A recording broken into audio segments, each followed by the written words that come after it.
Yo guys, what's going on EGTV? I'm back again with another video here in Toronto. I got one of my boys here with me, Ali, and he's a big Arsenal fan. He's been an Arsenal fan. How long you been an Arsenal fan? Since I was 7 years old. There you go. And he just wanted to speak about the whole Arteta situation and everything going on at the club. We were just having an argument about James Maddison or Aouar, and I'm gonna ask him a little bit about Arteta. So first, let me start with, what's your feelings on Arteta? I think we should have got a more experienced manager. I don't think he has the experience or the knowledge to be able to succeed at a club like Arsenal with the pressures that he's facing currently. Okay. And when did you decide to say, you know what, this is it, he needs to move on?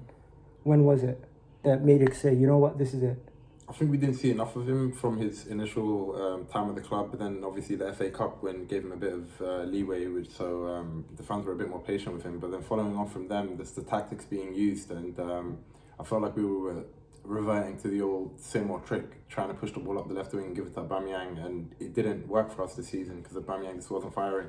And just following that, we didn't see any. I guess later on in the season we saw him start to switch things up, but initially we didn't see enough change. We didn't see enough action from the squad. At times it looked like the squad wasn't really behind him, and at times it did look like it looked like they were. But even beyond that, some of the choices that he made, not registering Saliba as a player in any competition and forcing him to go out on loan, the damage that must have done to a 19-year-old mind is insane. Do you know what I mean? Because that's going to play a big role in his development.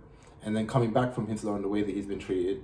And obviously he had this whole issue over there with the videos that we don't really need to talk about, but that also played a role in the kid's mental as well. Do you know what I mean? He is a kid at the end of the day. Make sure you don't take too much out of him. Yeah, he's a kid at the end of the day. Do you know what I mean? So the way he's been treated at the club is crazy. And also one thing that really burned me, one thing that rubbed me the wrong way last season was consistently playing Willian on the wing when we didn't need to play Willian.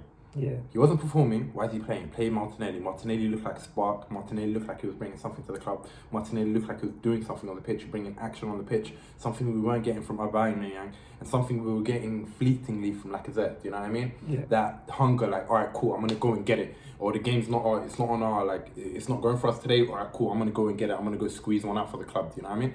So playing Willian ahead of him was like, what are we doing? And then the whole conundrum of right back of forcing Bellerin to play, I'd say kind of like forcing Bellerin into the team, wasn't performing, forcing him to play, benching Suarez for him and Cedric for him when Cedric was performing so well at right back and left back, filling in on both sides to the best of his ability. Obviously he had a couple of bad games, but he was doing it to the best of his ability.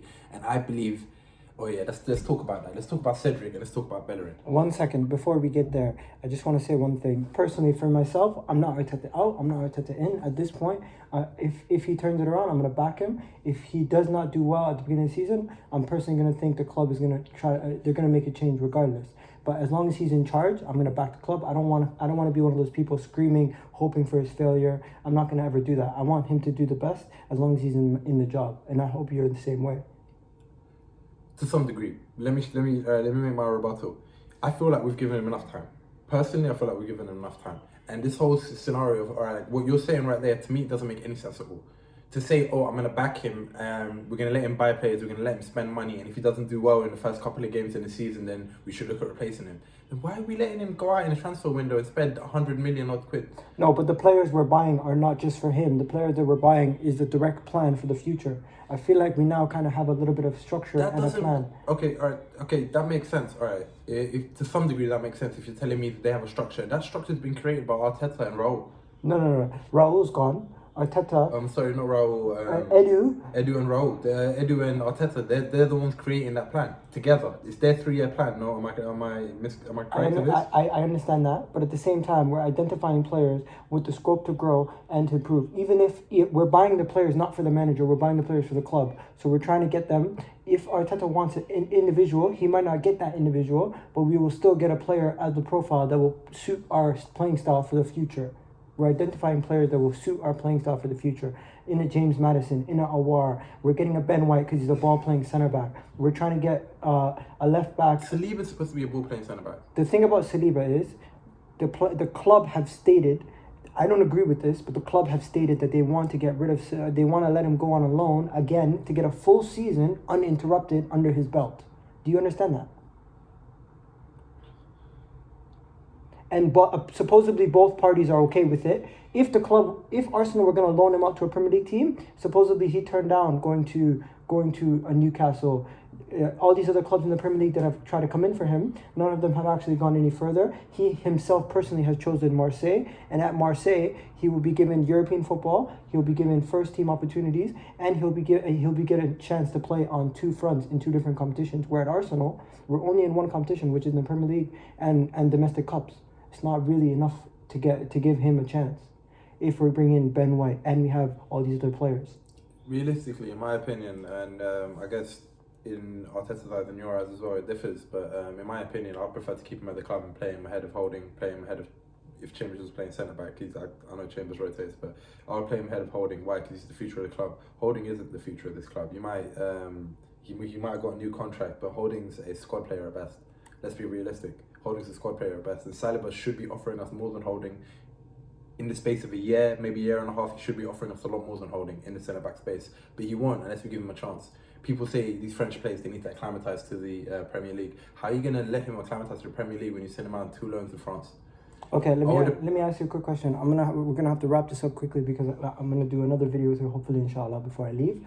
But who would you rather have? We were speaking about this. I'm in the camp that I would prefer Madison because he's English and he would count towards homegrown quota and he's Premier League proven. He'll come in, offer us more goals and more assists than Aouar. But you said you'd prefer Aouar. Why is that?